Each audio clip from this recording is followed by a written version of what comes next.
ಚೆನ್ನಾಗಿದ್ದೀನಿ ಅಂದ್ಕೊಂಡಿದ್ದೀನಿ. ನಾನು ತುಂಬ ಚೆನ್ನಾಗಿದ್ದೀನಿ. ಯಾರೆಲ್ಲ ನನ್ನ ವೀಡಿಯೋ ನೋಡ್ತಾ ಇದ್ದೀರಾ ಪ್ಲೀಸ್ ಸಬ್ಸ್ಕ್ರೈಬ್ ಮಾಡ್ಕೊಳ್ಳಿ, ವೀಡಿಯೋಗೆ ಸಪೋರ್ಟ್ ಮಾಡಿ. ಏನು ಇವತ್ತಿನ ವಿಷಯ ಅಂತಂದರೆ, ನಮ್ಮ ಏರಿಯಾದಲ್ಲಿ ಒಂದು ಮಗು ಸತ್ತೋಗಿದೆ. 8 ವರ್ಷದ ಮಗು, 3ನೇ ಕ್ಲಾಸು. ಏನಪ್ಪ ಅಂತ ಅಂದರೆ ಡೆಂಗ್ಯೂ. ಎಲ್ಲರೂ ಎಲ್ಲಿ ನೀರು ನಿಂತ್ಕೊಳ್ಳುತ್ತೆ ಅದನ್ನು ಕ್ಲೀನ್ ಮಾಡಿ, ಸೊಳ್ಳೆಗಳಿಗೆ ಆಸ್ಪದ ಕೊಡಬೇಡಿ. ಸೊಳ್ಳೆ ಕಚ್ಚಿಸ್ಕೊಂಡ್ರೆ ನಮಗಾದರೆ ಗೊತ್ತಾಗುತ್ತೆ, ಸುಸ್ತಾಗ್ತಿದೆ, ಹಿಂಗೇನೋ ಆಗ್ತಿದೆ ಪ್ರಾಬ್ಲಮ್ಮು ಅಂತ, ಬಟ್ ಮಕ್ಳಿಗೆ ಗೊತ್ತಾಗಲ್ಲ. ಹಾಗಾಗಿ ಮಗು ತೀರೋಗಿದೆ. ಮೂರು ದಿನ ಅಷ್ಟೇ ಜ್ವರ ಬಂದು, 3 ದಿವಸ ಅಷ್ಟೇ ಆಗಿದ್ದು.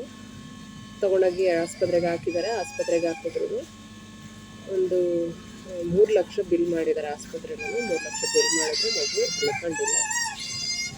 ಅದಕ್ಕೆ ಸ್ವಲ್ಪ ಮಕ್ಳುಗಡೆ ಗಮನ ಕೊಡೋಣ, ಮಕ್ಕಳು ನೋಡ್ಕೊಳ್ಳೋಣ.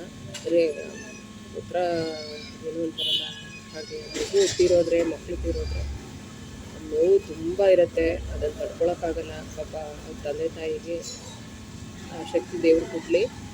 ತುಂಬ ನೋವಾಯಿತು ನನಗೆ. ಅದನ್ನ ವಿಷಯ ಕೇಳೇ ನಂಗೆ ತುಂಬ ನೋವಾಯಿತು.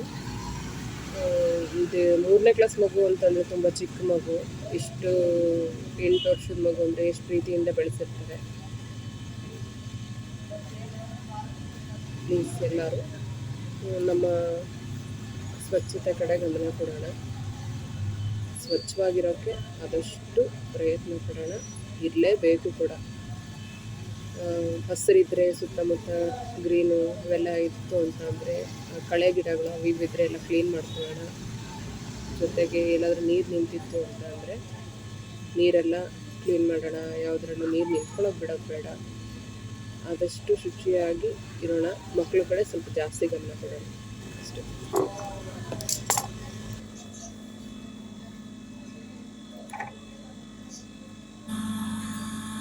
ನಿನ್ನೆ ಕಾಜಾ ಮಾಡೋದು ಹೇಳ್ಕೊಟ್ಟಿದ್ದೆ. ಬ್ಲೌಸ್ಗೆ ಯಾವ ಥರ ಕಾಜಾ ಮಾಡೋದು ಅಂಥೇಳಿ ಉಕ್ಸ್ ಹೇಳ್ಕೊಡ್ಬೇಕು.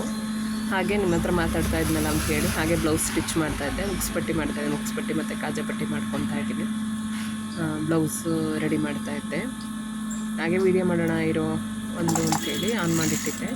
ನನ್ನ ಹತ್ರ ಇನ್ನೊಂದು ಅಂದರೆ ಮೊಬೈಲ್ ಸ್ಟ್ಯಾಂಡು, ಅದು ಹೋಲ್ಡರ್ ಅವು ಇವು ಎಲ್ಲ ಇಲ್ಲ. ಹಾಗೆ ಥ್ರೆಡ್ ಬಾಕ್ಸ್ ಮೇಲೆ ಇಟ್ಕೊಂಡು ವೀಡಿಯೋ ಮಾಡ್ತಾಯಿದ್ದೆ. ಯಾರು ಕಮೆಂಟ್ ಮಾಡಿಬಿಡ್ಬೇಡಿ ನಿಮ್ಮ ಕೈಯೇ ಕಾಣಿಸ್ತಾ ಇದೆ ಅಂತ ಹೇಳಿ. ಅದು ನೋಡಿ, ಅದು ಡಬಲ್ ಫೋಲ್ಡಿಂಗಲ್ಲಿ ತೊಗೊಬೇಕು. ನಾನು ನಿಮಗೆ ನೋಡಿ ಎಷ್ಟು ನೀಟಾಗಿ ಬರುತ್ತೆ ಅಂತೇಳಿ ಆ ಥರ ಎಷ್ಟು ನೀಟಾಗಿ ಕೊಡಬೇಕು. ಆ 2 ಸ್ಟಿಚಿಂಗ್ ಮಧ್ಯೆ ಕಾಜಾ ಬರುತ್ತೆ. ಎಕ್ಸ್ಟ್ರಾ ಬಟ್ಟೆನ ಕಟ್ ಮಾಡ್ಕೊತಾ ಇದ್ದೀನಿ. ಮತ್ತು ಇವಾಗ ಉಕ್ಸ್ ಪ್ಯಾಕೆಟ್, ಉಕ್ಸ್ ಪಟ್ಟಿ ಸಾಕಂತ ಪಟ್ಟಿ ರೆಡಿ ಮಾಡ್ಕೊತಾ ಇದ್ದೀನಿ. ವೇಸ್ಟ್ ಪೀಸಲ್ಲಿ ಕಟ್ ಮಾಡಿಕೊಂಡು ಎಲ್ಲ ನೀವು ಮೊದಲೇ ಕಟ್ ಮಾಡಿ ಇಟ್ಕೊಬೋದು. ಏನಪ್ಪ ಅಂದರೆ ನಾವು ಹೊಲಿತಾನೆ ಕಟ್ ಮಾಡ್ಕೊತೀವಿ.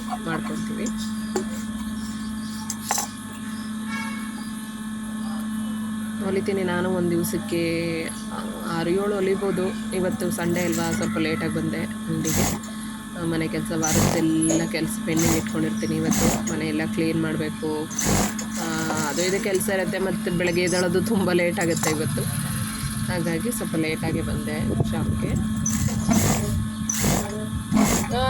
ನಮ್ಗೆ ಗೊತ್ತಾಗ್ತಾ ಇದೆಯೋ ಇಲ್ವೋ ಗೊತ್ತಿಲ್ಲ, ಅದು ಹೇಗೆ ಬರ್ತಿದೆ ಏನು ಅಂತ. ನಾನು ಫಾಸ್ಟಾಗಿ ಮಾಡ್ಕೊಂಡು ಹೋಗ್ತಿದ್ದೀನಿ ಅಂತ ಏನು ಅಂದ್ಕೊಬೇಡಿ.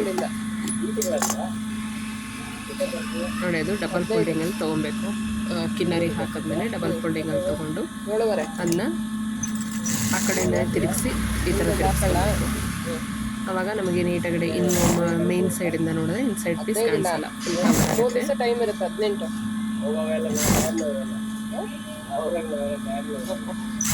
ಎಲ್ಲ ಅಷ್ಟೇ. ನಮ್ದು ಹಂಗಲ್ಲ, ನಮ್ದು 3 ದಿವಸ ಟೈಮ್ ಇರುತ್ತೆ, ತೊಗೊಳಕ್ಕೂ ಇರುತ್ತೆ. ನೋಡಿ ಆ ಥರ ಬರಬೇಕು ನೀಟಾಗಿ. ಉಕ್ಸ್ ಪಟ್ಟಿ, ಮೇನ್ ಪಟ್ಟಿ ಇಟ್ಟಾಗ ನೀಟಾಗಿ ಅದು ಕುತ್ಕೊಬೇಕು ಒಂದ್ರ ಮೇಲೊಂದು. ಸ್ವಲ್ಪ ಎಕ್ಸ್ಟ್ರಾಸ್ ಬರುತ್ತೆ ಕೆಲವು ಸತಿ. ಒಂದು ಇದರಲ್ಲಿ ಸ್ವಲ್ಪ ಜಾಸ್ತಿ ಕಮ್ಮಿ ಆಗಿದ್ದಾಗ ಒಂಚೂರು ನಾವು ಅದನ್ನು ಮೇಲ್ಗಡೆ ಎಮ್ಮಿಂಗಿಗೆ ಪೈಪಿಂಗಿಗೆ ಕೊಡೋಕ್ಕಿಂತ ಮುಂಚೆನೇ ನೋಡಿಕೊಂಡು ಅದನ್ನು ಸಮ ಮಾಡಿ ಕಟ್ ಮಾಡ್ಕೊಬೇಕು. ನೋಡಿ ಆ ಥರ ಬರುತ್ತೆ. ಯಾವುದೋ ಒಳಗಡೆ ಇದ್ರ ಪೀಸ್ ಕಾಣಿಸ್ತಾ ಇರೋ ಥರ ನೀಟಾಗಿ ಫಿನಿಶಿಂಗ್ ಕೊಟ್ಕೊಬೇಕು. ಉಕ್ಸ್ ಪಟ್ಟಿ, ಕಾಜಾ ಪಟ್ಟಿನ ಆ ಥರ ಮಾಡ್ಕೊಬೇಕು. ರೆಡಿ ಆಯಿತು. ಈಗ ಎಮ್ಮಿಂಗಿಗೆ ನೋಡ್ಕೊಳ್ಳೋಣ. ಎಮ್ಮಿಂಗ್ ಯಾವ ಯಾವ ಥರ ಕೊಡೋದು ಪೀಸಲ್ಲಿ ಅಂತೇಳಿ.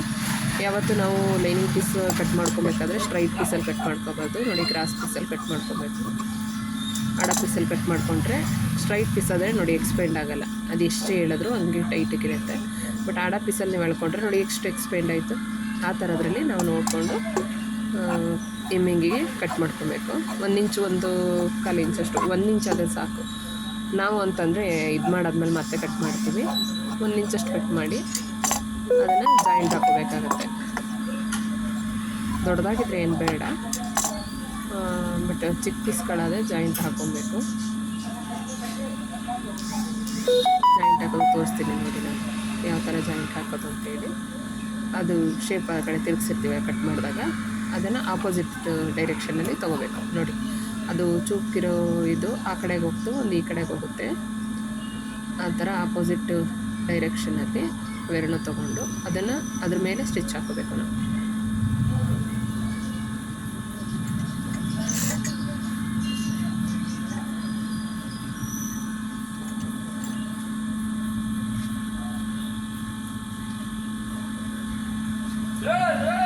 ಯಾಕೋ ನನ್ನ ಮಿಷನ್ ತುಂಬ ಥ್ರೆಡ್ ಕಟ್ ಆಗ್ತಾಯಿದೆ. ನಿನ್ನೇನು ಮೆಕ್ಯಾನಿಕ್ ತೋರಿಸಿದ್ದೀನಿ, ಬಟ್ ಏನಾಗಿದೆಯೋ ನೋಡುತ್ತಿಲ್ಲ. ಥ್ರೆಡ್ ಕಟ್ ಆಗ್ತಾಯಿದೆ, ಸ್ವಲ್ಪ ಲೂಸ್ ಸ್ಟಿಚ್ ಥರನೂ ಆಗ್ತಾಯಿದೆ. ಅದು ನೋಡಿ ಆ ಥರ ಬರುತ್ತೆ. ಅವಾಗ ಕ್ರಾಸಲ್ಲಿ ನಾವು ಸ್ಟಿಚ್ ಹಾಕ್ಕೊಂಡ್ರೆ ಆ ಥರ ಬರುತ್ತೆ. ಎಕ್ಸ್ಪೆಂಡು ಅಷ್ಟು ಜೋರಾಗಿ ಎಕ್ಸ್ಪೆಂಡು ಆಗುತ್ತೆ, ಎಷ್ಟು ದೂರ ಬೇಕಿದ್ರೆ ಎಕ್ಸ್ಪೆಂಡ್ ಆಗುತ್ತೆ ಅದು. ಇದು ನೋಡಿ ಮೇನ್ ಸೈಡಿಂದ ಹೊಲ್ಕೊತೀನಿ.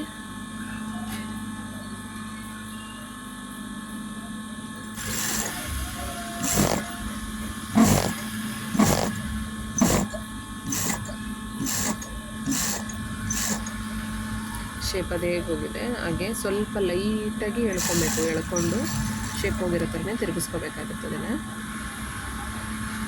ಅದು ಯಾವ ಥರ ಹೋಗುತ್ತೆ ಆ ಥರನೇ ಅದು ಆಡ ಪೀಸಲ್ಲೇ ಇಟ್ಕೊಂಡು ನಾನು ಒಂದು ಕಡೆ ಜಾಯಿಂಟ್ ಹಾಕೊಂಡೆ ಅಷ್ಟೇ. ಒಂದು ಕಡೆ ಪೀಸಿಗೆ ಏನು ಜಾಯಿಂಟ್ ಬೇಡ, ಅದು ಕರೆಕ್ಟಾಗಿತ್ತು. ನೋಡಿ ಆ ಥರ ಫೋಲ್ಡ್ ಮಾಡಿಕೊಂಡ್ರೆ ಮೇನ್ ಸೈಡಿಂದ ಹೊಲ್ಕೊಬೇಕು. ಆ್ಯಕ್ಚುಲಿ ಹೊಲ್ಕೊಂಡು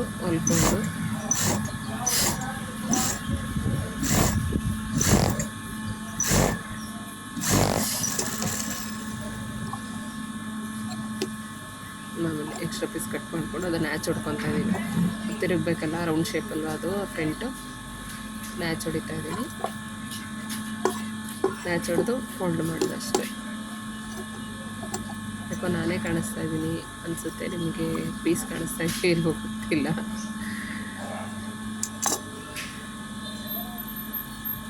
ನೋಡಿ ಆ ಥರ ಇರುತ್ತಲ್ವಾ, ಆ ಥರ ಇರೋದನ್ನ ಫೋಲ್ಡ್ ಮಾಡ್ಕೊಬೇಕು. ಒಂದು ಫೋಲ್ಡಿಂಗ್ ಮತ್ತು ಇನ್ನೊಂದು ಫೋಲ್ಡಿಂಗ್, ಡಬಲ್ ಫೋಲ್ಡಿಂಗ್.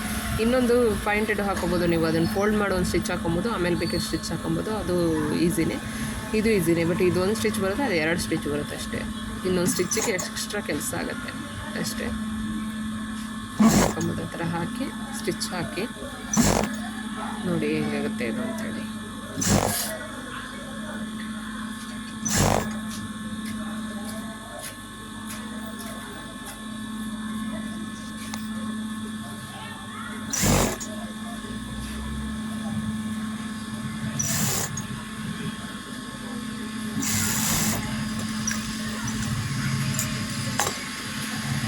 ನೋಡಿ ಆ ಥರ ಕುತ್ಕೋಬೇಕದು ನೀಟಾಗಿ ಶೇಪಲ್ಲಿ, ನೀಟಾಗಿ ಒಂದು ರಿಂಕಲ್ಲಿಲ್ಲ ನೋಡಿ, ನೀಟಾಗಿ ಕುತ್ಕೊತು. ಫ್ರಂಟು ಬ್ಯಾಕು ಆ ಶೇಪಲ್ಲಿ ರೌಂಡಲ್ಲಿ ಬರಬೇಕು. ಹಂಗೆ ಕುತ್ಕೊಂಡ್ರೆ ನೋಡಿ ನಿಮಗೆ ಯಾವುದೇ ರೀತಿ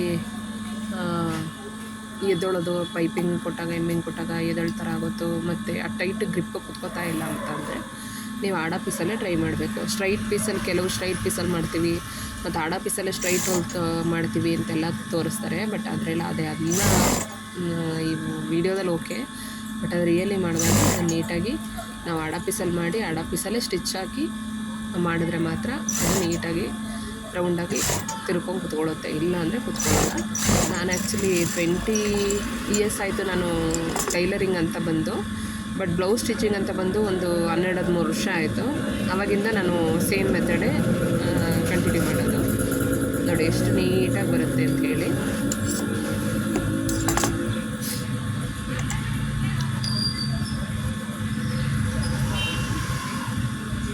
ಕಪ್ಸು ಮತ್ತು ಫ್ರಂಟು ಗ್ಯಾಪ್